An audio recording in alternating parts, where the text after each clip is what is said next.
Yes, welcome along to episode 4 of Upping The Ante in association with Bet365 with David Jennings and Johnny Dineen, counting down to the 2023 Cheltenham Festival. Yes, it was a cracking weekend, but the big question is, did Johnny Dineen win or lose? No, I won the weekend, but actually lost in the week because I was tailed off between Monday and Friday, you know. So, but I did get back. I'd say got back half my money between Saturday and Sunday, so I was happy enough to. Okay, so you're tailed off going into the weekend, and you stayed on into mid-division. That's something. That'll be a racing description of it. But back look, next time. I was happy to get anything back, and so look, anything is a bonus. And Racing Post readers will know every Saturday Johnny Dineen's Upping The Ante column this week. There was winners left, right, centre, everywhere you looked there was winners. And the wager of the weekend, the one bet you have to have every weekend, it's in the Racing Post every Saturday. Johnny Dineen, you said, was Fildor, and Fildor did the business. Did you fill your boots? Ah, look, I did back him, and I was winning a few bob on the day, and I kind of let it roll onto him, you know, kind of stuff.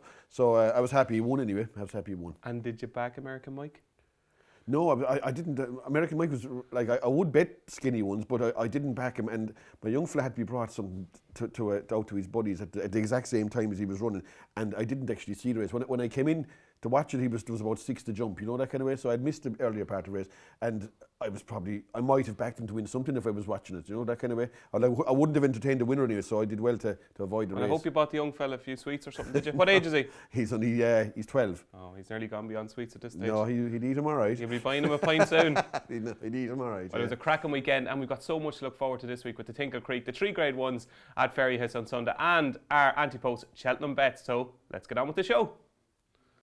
So let's get cracking with our questions from the crowd. And the first question this week comes in from the Road to Cheltenham, very famous account on Twitter. And the Road to Cheltenham, Johnny, wants to know, Constitution Hill against Istabrack, Faugheen and Hurricane Fly, all at their peak, on soft ground, good, soft and place at Cheltenham. Who wins? The Fab Four, who wins? Look, that's a very tricky question to answer. Good question. Well done, Road. It is a good question, to be fair. And look, you'd have fellas watching this saying, like, no matter what I pick, they're going to say, what is he talking about? You know what I mean? So, and look, I don't know.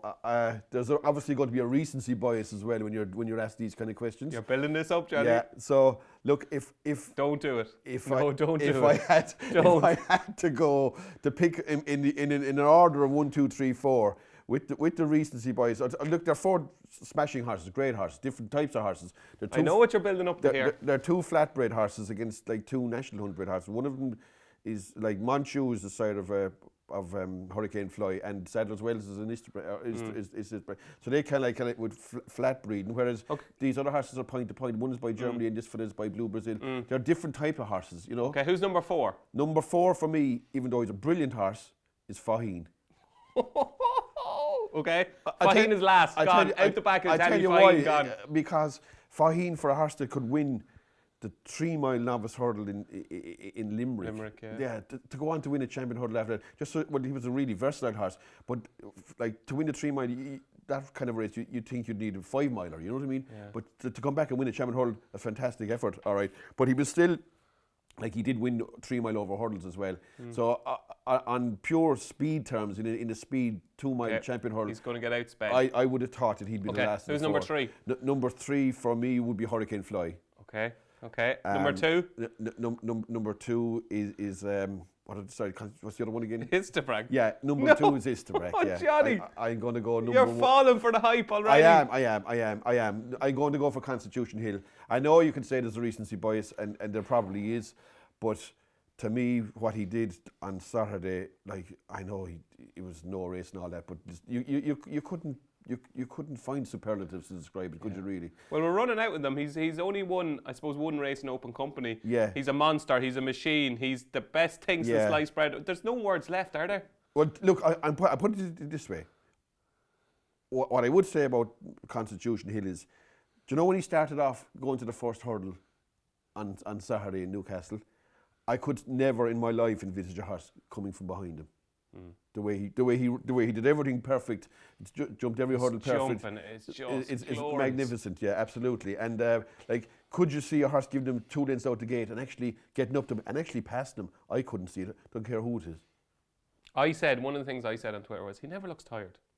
No. Whenever, at any stage of race, he never looks tired. No, he Just doesn't. runs through the line every time. Yeah. No, he's a fantastic animal.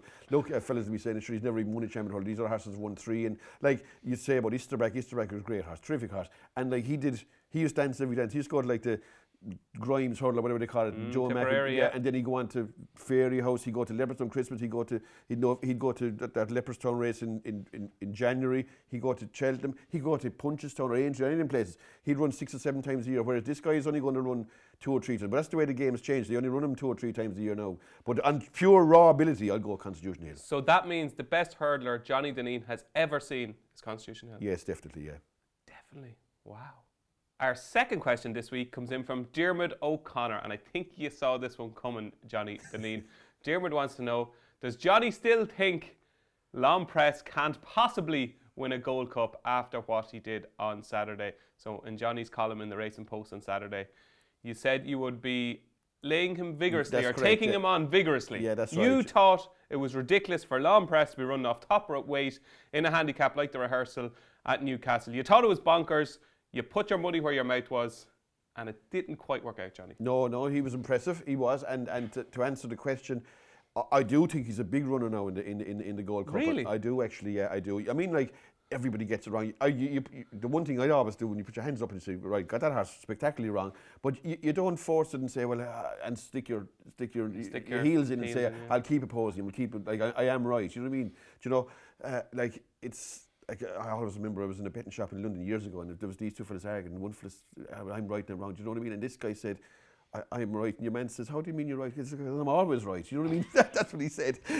I'm always right. So, but like, I'm not always right, and I'm going to be wrong as often as any fella. But look, I thought he was impressive. His jumping's immaculate. Yeah, he did make a mistake, but his jumping's immaculate, and it's efficient, and he's a prominent racer. And he's a big runner in the King George if he turns up in my eyes anyway. Like for him to have a say in that, it's very imaginable that he could even win that race and in the back of that. But I would say one thing now about his performance last thing. Like I know it was a handicap and all that kind of stuff, and he had 12 stone. 164, yeah, whatever he had, but he was running it bar Happy Go Lucky. The rest of them were North of England horses. And North of England horses are not worth $1. Right, we have a lot of North of England viewers here now, Johnny. But they'll know it themselves. Do you know what I mean? North of England horses are no good. They're like, put it this way. Well, one is going to win on Saturday anyway, that's for sure. Which one? A high senior. I don't know. Go on anyway. Go on. But what I'm saying is, hit them when they're down. What I'm saying is, like the second horse, like he's probably a nice horse, but he was giving him £26, so he's running off 138. He's got a Northern 138 rating, whereas I was even looking. Jerry Rock, say, was 139 and ran into Hennessy. Like if Jerry Rock ran against Into Overdrive off of more or less level weights, I think he beat him 100 yards. I just like you only have to look at the fight in fifth. Like they could muster Tommy's Oscar and Void. Yeah. That's what you can come out of. Like for the North, like the one time when I was growing up, you had like Balco and you'd see pigeons and night nurses. You have nothing like that in the North now. Basically, they don't count in races. Like, what are the chances of a Northern horse even winning at Cheltenham? Probably 0, isn't it? Well, Johnny, I'll tell you something. You won't be going holidays to the North of England anyway, that's for sure. I like betting horses in the North of England, don't get me wrong. But they're at a different level. They're at a different level. And there's probably a case for me saying that you should have a different handicap rating in the North than when you come down the South. Really? Okay. I think so, anyway. Okay, but Long Press, anyway, to answer your question, he can win a Gold Cup? Oh, definitely. Like I'm after revising my opinion completely now, anyway. Okay. No, I'd like to see him run once more, just to be sure. But like I won't be against him the next time he runs anyway. And he's definitely a runner in the King George. And Paul Nichols had a little dig at you on Twitter. Paul Nichols. Well, at least he reads your stuff. If nothing else. Well, it's obviously somebody doing it for Paul Nichols, isn't it? Surely. I don't know. It's hardly himself, is it? Paul is very high tech, yeah. Yeah, but I can't imagine him being like he'd be too busy to be tweeting, would he? No. I don't know about that. We'll try find out for you, Johnny. Anyway, right, okay. He reads your stuff anyway, Johnny. So he does. Right, yeah, but Long Press is a player now. Oh, he's in a the big Gold player, Cup, yeah, according absolutely. to Johnny Dineen, Diarmuid. And our third and final question this week comes in from Kay Finnegan, and it's a corker. With the benefit of hindsight, Johnny, what is the stupidest bet you have ever placed? And when you were a bookie, is there one horse you took on that you shouldn't have taken on? So first part of the question, stupidest bet you've ever placed? Stupid bets. I do stupid bets probably every day of the week. You know what I mean? So I could be here for the night giving you stupid bets. You won't get the bet at all. No, the stupidest bet. I suppose, look, in hindsight, I remember it was in Punchestown one day, and there was a horse, Sammy Black was running. He was running in a maiden hurdle. Yeah, Barry Connell, yeah, and he turned up against Undersow in a maiden hurdle. So everyone, fellas were saying, "Oh, your man's very free. He can't manage him. He trains him on his own. Did all this kind of stuff Undersow." So like I had Sammy Black running off 107, and he was getting £8 all right. But I faced Sammy Black against Undersow. Like time showed like that he had about £45 in hand, maybe more. You know, that kind of way. Yeah. But another one I was even thinking about, horse you're like, Mai Tai. Faced Mai Tai to beat Constitution Hill in Sandown that day, giving him £7. So the only one, Johnny. And I remember that day when he did jump, he had him. He looked like he was going to win it. He had him hemmed in, and I said, "Go on now, you little Daisy, you've won." You know what I mean? And just in about 50 yards, I said, "Oh God, he's beat, he's ragged." Yeah, you man destroyed him. So what you mightn't know is just before that race, I tipped Mai Tai for the Ballymore. Like this year, I tipped him for the Stayers. So I was one of the founding members of the fan club. Right, yeah. Well, I went with him that day, and but the worst bet I've ever had, or the bet gets worse, does it? The bet that was widest of the mark was a soccer bet. I used to always do match bets in the football for the Premiership, because we'd be driving home if it was Saturday, you'd be listening to the scores, and it was an interest bet. But like for the whole year, you know, you didn't have to have any bets in the individual games. So, but one year I landed on, and I got a few of them up, but I landed on. Oh, you mean a season match bet? Yes, yeah, one exactly. Team to finish exactly, in front of yeah, to finish in front of it. But this particular year, I went for Villa to finish in front of Leicester. And there was only 64 points of a difference at the finish of the season. The year Leicester won the league. Exactly, yeah. So that bet was over fairly quickly. That was, you're a bit wide of the mark there, Johnny. Yeah, absolutely. And a horse you took on when you were bookie at Cheltenham? Look, I took on loads of winners. Of course I did. You know what I mean? And every bookie does at times. But I remember being Cheltenham one year, and like if you're bringing cash to Cheltenham, it's like you don't want to be bringing too much, but you don't want to be bringing too little either. You know that kind of way. So you don't want to be asking people for money over there and all that kind of stuff. So, but it came to the Thursday, and it was cash flush. We had plenty of cash anyway. So normally when I was making a book, I wouldn't really deal with the public that much. I'd rather be pressing buttons than having big queues after the race. But I said, I have a buster readies nowadays, so I'm going to give it a go here. So I took on two back-to-back, two even money shots for a tour in the Ryanair, come home alone, and Paisley Park in the Stairs hurdle. So instead of like pressing buttons, I just took on maybe like plenty of the public, but it'd be big monstrous queues, and I never minded losing. It was paying out as it was the killer, the queues. We were really anti-work. It wasn't the most professional of organisations either. But we never minded losing our dough. But like having about 420 and they queuing up all collecting, and we didn't. Oh, leave me alone, Kathleen. You know. Anti-work. Anti-work. Johnny Dineen. Thanks very much for your question, Kate. Now, folks, you've got to become a Racing Post member. It is the ultimate subscription. If you haven't done it, you've got to do it, okay? You can read the digital newspaper from 9 o'clock. You can get all our top tipsters. You can get all the news and views from the people in the know. And you can get the first 3 months for 50% off if you click on the link here. So now it's time for Performance of the Week, where Johnny Dineen counts down his top 3 performances from the last 7 days, and there was plenty to choose from this week, Johnny. Now, there's one big runner that we're betting without here, aren't we? Yeah, look, the performance of the century in my eyes was Constitution Hill, not just the week. Calm down, Johnny. Yeah, Calm down. If I'm saying he's the best hurdler I've seen in my lifetime, you'd have to have it down as a real top performance anyway. So, look, I'm going to leave him out because that's an automatic number one anyway. Anybody could stand there and tell us Constitution Hill was the performance of the week. Exactly. So my number 3. Number 3 for me was Grange Clare West in the maiden hurdle in Navan on Sunday. Yes. Very impressive. Ridden patiently.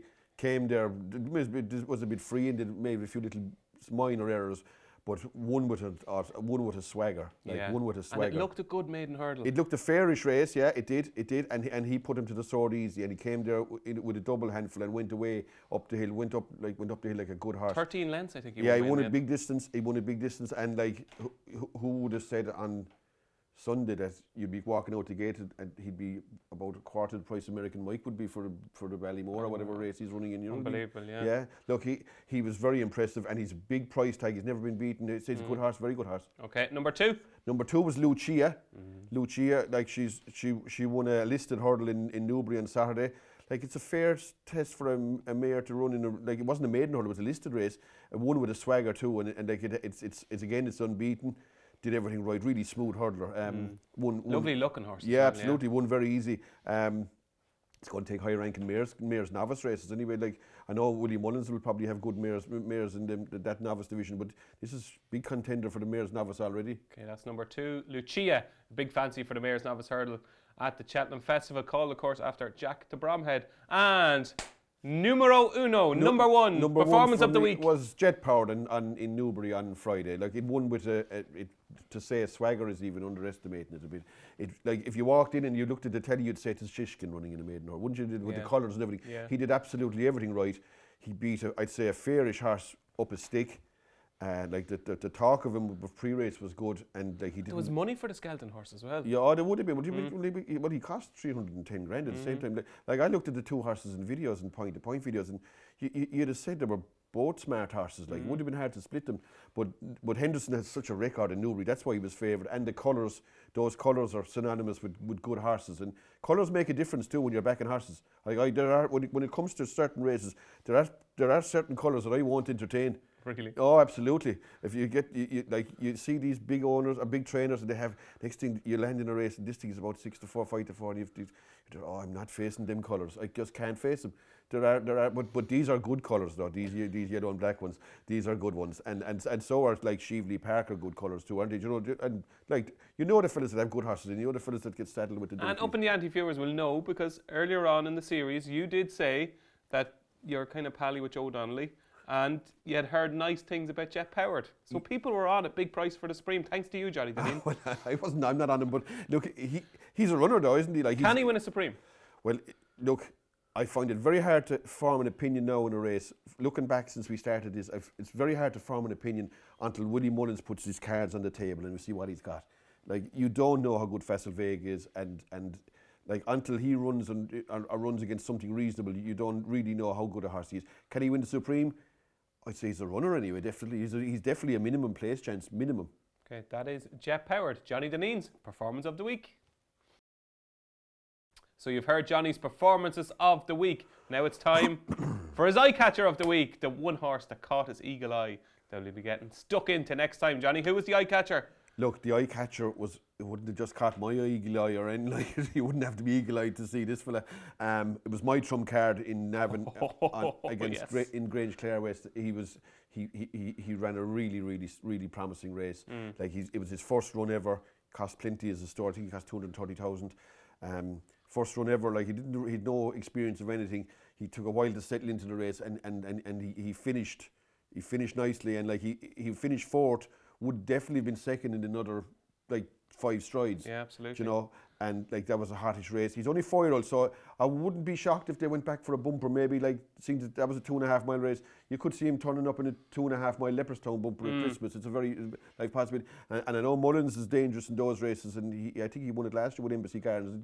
Yeah, and he's won it with good horses before. I think, didn't Gordon win it with No More Heroes a few years ago? Oh, as well, he did, who had ran in the maiden hurdle. Yeah, and then, yeah, exactly. But look, put it this way: no matter what Mullins appears within that race, I could see my trump card being favoured to take him out, you know? Yeah, my trump card. Yeah, I wear contact lenses, Johnny. I think I would have spotted him even without the contacts. I think it was a hell of a performance. It was a nice effort now for a horse having his debut run. It was a very nice effort. Absolutely. Noel and Valerie Moore, and you have plenty to look forward to with my trump card. So what you want to know now is what's happening this week. And we've got cracking action. We've a heap of grade ones. We've got 2 at Sandown on Saturday, and we've 3 at Fairyhouse on Sunday. But we're going to kick off at Aintree, Johnny. The Many Clouds Chase, and it sees the return of a high senior who's going to win. 2-1 is a massive price. Don't tell me I'm wrong here, am I? Look, if he's back to his best, he'll probably win. Yeah, definitely. But he's got to put a horrible effort in the Charlie Hall behind him now. Conflated, that probably won't turn up. You've got Noble, Yates, Chantry House is here runner in this race. He could be, yeah. Look, but he's like 1p. Like, he's starting to be, you know, very much of a Jekyll and Hyde kind of a horse. Look, a high senior, if he got into a rhythm out in front, he could be very difficult to beat. I'd be leaving him win now at the same time, the way he ran the last day.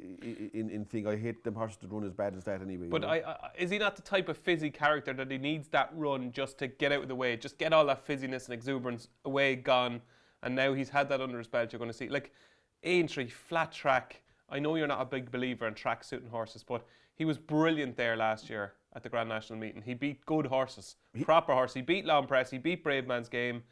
if he turns up anyway similar to that, I think you'll see a pretty explosive perforance from High Senior. Yeah, on look, Saturday. I never trust Aintree form though at the same time. Well, the race is in Aintree though. Oh, I know, but I'm talking. You're I on know, about his I'm top. pulling your leg. I know that, yeah. No, I'm just saying, he beat those horses. Did they give their? But I suppose Fury Road was second, wasn't he? He was, yeah. But like beating Fury Road that's only average enough for him at the same time. But he could potentially have beaten a King George winner in Brave Man's Game and a Gold Cup winner in Long Press. He could, but I don't know. I look. You don't like the horse, do you? No, I do. I think he's. And he's trained up there in the north of England. He's a very smart horse, all right, yeah. But he's of course he's an admirable horse. But I just wouldn't trust him. I don't know. The way he ran in the Charlie Hall, it was a horrendous effort. And you can say what you like about being fizzy. Like the fellas that backed him from 2-1 to 5-4 didn't think he was very fizzy, would they? Like, you know what I mean? I'd say there was very little wrong with him that day. They expected him to win, and he ran terrible. So I wouldn't trust him at the moment anyway. No. Okay. I'm far more forgiving than Johnny. I think 2-1 is a cracking price about a High Senior. I think he'll go off odds on. The Henry VIII Novices Chase sees the likely return of a Jean Bon. Yeah, is Jean Bon going here? But if he is, he'll win, won't he? He's 1-3. Yeah. Look, if he is, I thought he might have kept him for Kempton at Christmas. Maybe they're going to give him another run here. I suppose the fact that the ground isn't going to be normal Sandown ground, you could chance him here. Yeah. If it was normal heavy, they probably would have avoided it. But look, he's nothing to beat. He's got to beat Monmoral again, isn't he? Like that's it, isn't it? So and he will be. Or Boot Hill is in the race as well. Boot Hill is in it, but yeah. Boot Hill is like a 140 handicapper. Like he should be beating John him, Bond will destroy that. And like Monmoral will probably beat Boot Hill. He should do anyway. But like there's 20 horses that you take care of Monmoral in my eyes anyway. You know, like beating that kind of horse is no gauge as to being. And what'll happen is, of course, he'll win on Saturday at 1-3, and he'll win easily. Of course he will, and I'm not a massive fan of the horse, but I think he's a lovely horse. I don't think he should be the price he is for the Arkle. I think he should be 7-2 for the Arkle. But he'll win on Saturday, and then he'll be shortened again. So how short can he go? And then did you see the entries for Leopardstown at Christmas? No. Download the brand new Racing Post app Novice Chase, the Grade 1 on St Stephen's Day or Boxing Day in England. Well, Willie he's got all the big guns out. Appreciated is entered, El Fabiolo is entered, Dysart Dynamo is entered, they're all entered. Sir Gerhard is even entered. Right. You think of those 4 horses, and John Bon is as short as 7-4 for the Arkle. But I know he's like 2-1 or whatever. But probably though, in reality, when the time comes, he'll have to beat the horse Paul Townend is riding. Yeah. That's it. Who could be a long way better than him. But you wouldn't be betting 2-1 on your men to beat him at the same time, would you? No. Do you know that kind of? I know. Do you know?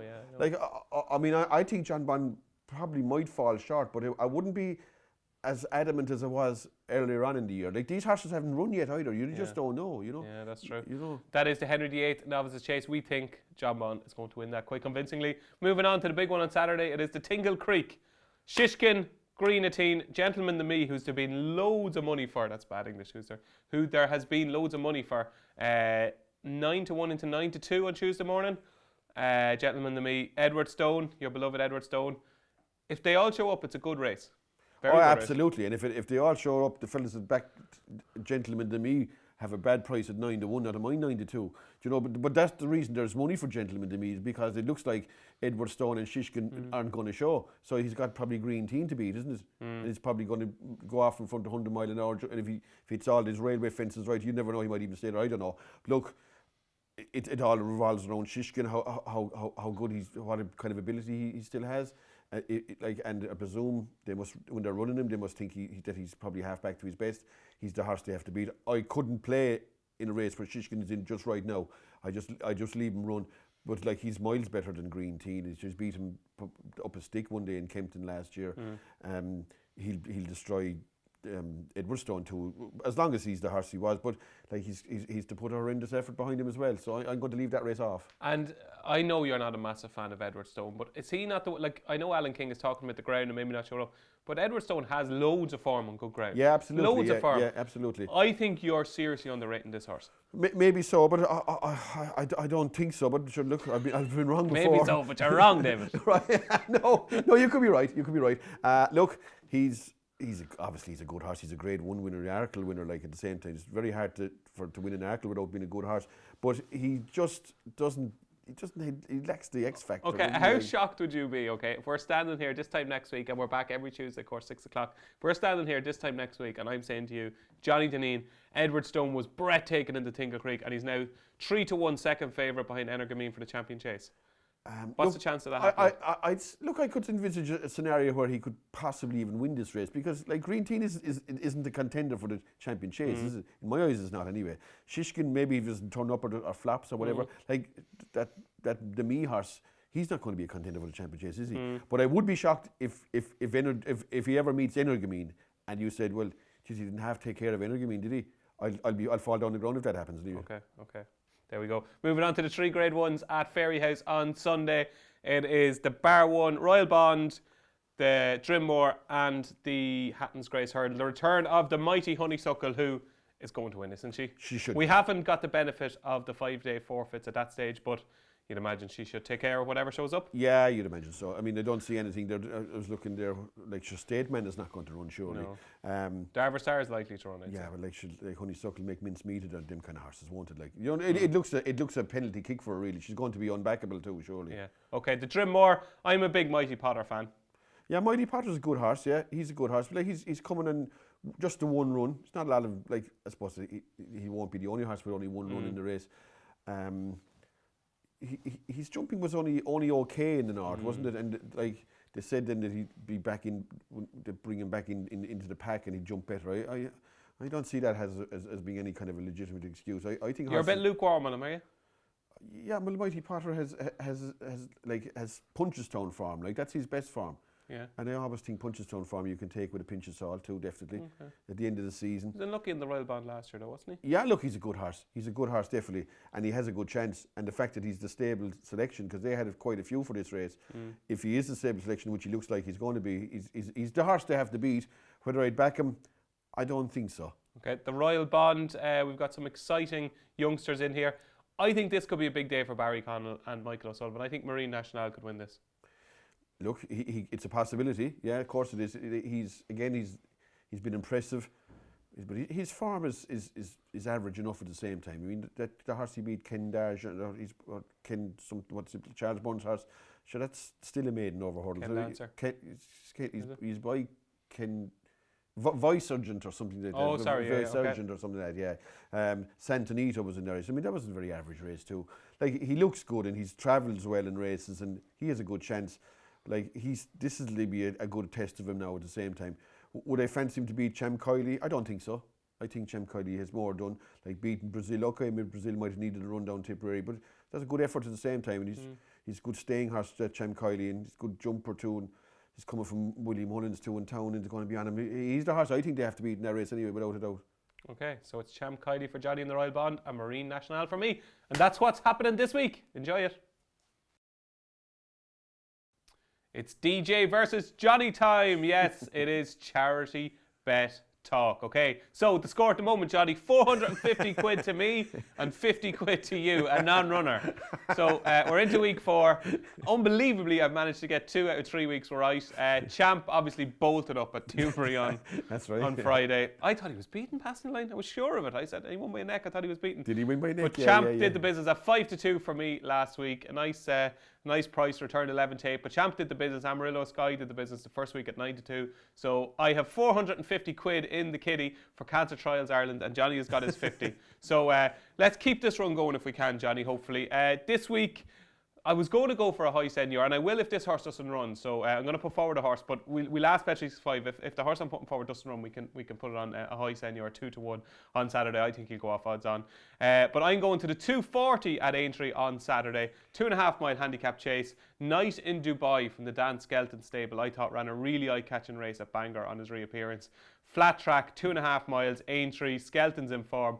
I think Night in Dubai is going to take the world of beating if he shows up in that 240 at Aintree on Saturday. But if he doesn't run, we're going to go for a high senior, play it safe, okay? But Night in Dubai, 240 at Aintree on Saturday. Johnny, your 50 quid charity bet, please. Well, I couldn't really find much in the Ante Post for the weekend. There wasn't many races that opened to see what they were betting on. So I picked out a little double. Authorised Speed is running in the first race. Authorised Speed, you like him, don't you? I do. And that'll be an all-in move for me anyway, Saturday. I'll be watching that. Where's he running? First race on Saturday. It's the race that Constitution Hill won last year against Mai Tai. Yeah, exactly. Yeah. Yeah. I remember it well. Yeah, I'll be going for that. It won't be big price, so that's why I had to put him in a double. And I put him in a double with a horse called Lime Avenue. It's running in a listed mare's bumper in Huntington on Sunday. It's the last Showing race. your versatility here, Johnny. Yeah, well, Lime Avenue is already after winning now, so it's an open book. It won in Chepstow. It didn't even know how to run properly until it got penny really dropped about 3 foot down, took off. Looked a fair tool now to me. Now Queen's Gamble is entered the race, so I'm hoping and assuming that won't run. But I couldn't see no other horse in the race that you'd be worried about. So I'd go with that double, Authorised Speed and Lime Avenue. Okay, Authorised Speed and Lime Avenue for Johnny. His 50 quid charity bet double. Each week here on Upping The Ante, we preview a race at the 2023 Cheltenham Festival, and this week it's the turn of the Ballymore Novices Hurdle, and we're doing this because there's been such a shake-up in the market. It's all over the place in the last 7 days. Currently, your 4-1 favourite, who's probably unlikely to run in the race, is Facile Vega. Hermes Allen is 8-1. It is 10-1. Your Navan winners from Sunday, Dawn Rising and Grange Clare West, and it is 12-1 Jet Powered and 14-1 Bar. So, Johnny, we'll just start with what happened over the weekend, I suppose. Dawn Rising was the beneficiary, obviously, of a below-par American Mike and Affordale Fury's fall at the last. Do you think he would have won anyway, no matter what the fall? Oh, certainty. Absolute certainty, yeah. In my eyes, there was no betting now coming to the last. Absolutely none. The other two were drunk, weren't they? Absolutely drunk. Yeah. Like the one that fell unconscious, and sure, American Mike didn't know where he was in the running, did he? Like, really? No. And even I was watching the head on afterwards. American Mike, he was able to pull him up about 15 yards after the line. You know what I mean? He couldn't even walk. He went straight into things. So into the parade ring. So look, if you were on Dawn Rising, I thought you were very, very happy with about 20 yards from the last. You'd say you could sense that he was coming to win. He's 10-1 now. He's third favourite. Has he any chance of winning the Ballymore? Million zillion is his no price. Chance. None in the world. No, none in the world. Dawn Rising is a nice horse, but I couldn't. His jumping's too sloppy. Okay. He could be more of an Albert Bartlett type, though. But yeah, look, he's a flat-bred horse too. They don't really win the Albert Bartlett. Okay. Them horse. Okay. I couldn't see him. Look, he's a goodish horse, but his jumping is too sloppy. He was out of that race the other day, and he wasn't matched at 500-1 for nothing at the same time. No, I know them horses can win the odd time, but like he did look a no-hoper turning. He was going nowhere, and just the race fell asunder. American Mike, for some reason, didn't give his running. And Affordale Fury, like they raced each other too. Look, I couldn't see it. In a bigger field and everything, I couldn't have him. So he's the same price as Grange Clare West. Would you prefer Grange Clare West? Oh, absolutely. Grange Clare West is a good horse. Very good horse too. Like, but the only thing, he could go for the Albert Bartlett too. It's a possibility. Like this race is very muddy now because you don't know where they're going to run and what's going to go where, and there's a few horses that are disappointing. And also that, like, we haven't seen Facile Vega, so there will be an exodus from horses into the 2.5 mile if they think this is a real monster coming up here again, against them. Now, Jet Power will run in the 2 mile race, definitely. I see him in the betting for he will take on Facile Vega without a shadow of a doubt. There's like Cham Kiley is like a horse now that could run in, if he did something good on Sunday, like he's a victory over 2-5 in Galway. No bother getting the trip, his point-to-point experience. But there's other horses that haven't put their cards on the table yet, and they're going to come into the race. What else is it? Like American Mike looks to be out of it now, doesn't he? Is he? Can we kind of... Gordon thinks he knows the problem. He thinks he's going to find the solution. You're very... I know, Johnny. I've had 4 weeks of you. You don't forgive easily, okay? No. If your missus talks to a fella, she is out the door. She's gone. Good luck. You don't forgive. Is he completely... Like, you were a massive fan of this horse. I was mad about American Mike. And now you're gone. Yeah, but that's it. I mean, that's racing. That's the way it goes. Look... On his finishing effort the other day, could you trust that in high class again? I couldn't anyway. I couldn't. Okay. His jumping's a bit messy too on top of that, wasn't it? The one thing I thought, he jumped every hurdle differently. Didn't he? He was low at one, then he'd give it air, and then he'd be out to the right, then he'd... Even his head carriage, like he's looked like a horse with it. Yeah, maybe he can find an issue, but finding the issue and then he's got to come back and then he's got to win after all that. You know what I mean? Yeah. So look, I always find at Cheltenham you've got to be 105% to win races there, not coming in under a cloud. Okay. Well, the one horse I thought potentially could be overpriced here is Gaelic Warrior. Second in the Boodles last year. Looks like he certainly needs more than 2 miles. Maybe losing out to Brazil wasn't it as there was nothing to be ashamed of there. Brazil is a good horse. Gaelic Warrior travelled through the race like the best horse in the race. Maybe he just didn't have that finishing kick. But I thought with that experience under his belt at Cheltenham, stepping up in trip, he's entered at Thurles on Thursday. He's 14-1 with Bet365. I think Gaelic Warrior is the type that could be a player in this race. Oh yeah, absolutely, and he will improve for the distance. Like if you, the secret of this race is now there's a horse that I would give a little bit of a chance. It's Pat Deroo. Yes. The horse that Gavin Cromwell's the one. It's what United in Galway. Like he won well. Will definitely get the trip. I'd say he's in the Royal Bond too. Like He is, and he's likely runner. Yeah, well, he like if he put up a good show on that, he could revert into a race like this. Look, if you could find a horse that Willie Mullins is going to, and Paul Townend is going to ride, you'll be on the favourite in this race, won't you? In all likelihood, it's about finding that horse for an Ante Post base. Like if it is Gaelic Warrior or Cham Kiley, who knows what it's going to be at the moment. Okay, and the final horse I want to ask about, Hermes Allen, second favourite, 8-1. Yeah, look, Hermes Allen, look, he's done nothing wrong yet. He's going to come there like with probably a blemish-free record too. The horse actually that he beat in Stratford, he won a race in Hereford by half the track the other day. Horse belonged to Richard Bandy. Look, his form is okay. It's pretty decent. He's not out of it anyway. You know, he's a runner of some description anyway. Without a doubt, he is. Okay, that's Hermes Allen. But if Johnny Dineen was to have a bet now for the Ballymore, who would you be backing? I'd go with Grange Clare Grange Clare West, because he's by presenting. He looks like he'll handle different grounds, and he won with a fair swagger in Navan. He absolutely did. Grange Clare West for Johnny, and I think just about Gaelic Warrior for me. So the time has come for our latest picks for the 2023 Cheltenham Festival. Yes, where myself and Johnny can add to our lists so far. So, Johnny, I'm going to let you go first this week, okay? So this week, what have you come up with? A 20-1 shot. I have, but I was looking for I was looking through the Ante Post list, and I'm looking for a race where I have a feeling that Willie Mullins hasn't a big stranglehold on it, and that he may not actually win. You know what I mean? So I'm looking for a race that where I think that if I was to say he wouldn't win it, I'm going to pick that race. I'm gone for the RSA. Put up the Brown Advisory, or the Brown Advisory. The Brown Advisory Novice Chase. Put up the subs number for that yoke belonged to Hobbs, Time Hill. Yeah, exactly. He can come off. He's off. Yeah. Is he gone? Oh, he's gone off for never ever again. It disgraced itself, didn't it? In fairness, absolutely. Jeez, he jumped up in the air and they're doing everything. Oh, stop! He's never going well anyway. So he's gonzo. Oh, he's goner, as far as I'm concerned now. So you're going back into that race? I am. I'm going back into the race. Had a good look down through him, and I'm after landing on Gelino Bello. Okay, Gelino Bello, 20-1 with Bet365. Make your case, please. My case is, first of all, he was stable selecting against Time Hill when the runners came out. McFabulous, yeah. Exactly. So if obviously Cobden thinks he's a better horse than McFabulous. He is twice he's running Cheltenham over hurdles against Blazing Cal. Like Blazing Cal could be any kind of a horse, you know what I mean? And it was second behind him twice. Has size plenty course form. He won the Sefton Novice Hurdle in Aintree. That's a Grade 1 race over 3 miles. So he stays well. He's going to like spring ground. He hasn't run over fences. He's entered an Exeter on Friday. He could head for the race in the Novice Chase in Kempton on Boxing Day. That's very likely target. Auto Star Novice Chase. Yes, exactly. Yeah, that's the race. And I know Phyllis will crab his performance in Weatherby only 1.5 length or 3 parts, but he won the walk, didn't he? He did. He only nudged him on up to the line. And like he jumped with alacrity. I thought he jumped very well. I think he's a fair tool. He's not a superstar, but he's going to have a definitely a say in the race at the same time. And he's 20-1. It's a nice price. I think he's fair odds now. Yeah. Okay. There's people watching and viewers. I'm going to ask the question that the viewers would ask. Yeah, okay? yeah. Because you spent a lot of time there crabbing a high senior because you say Aintree form isn't worth a jot.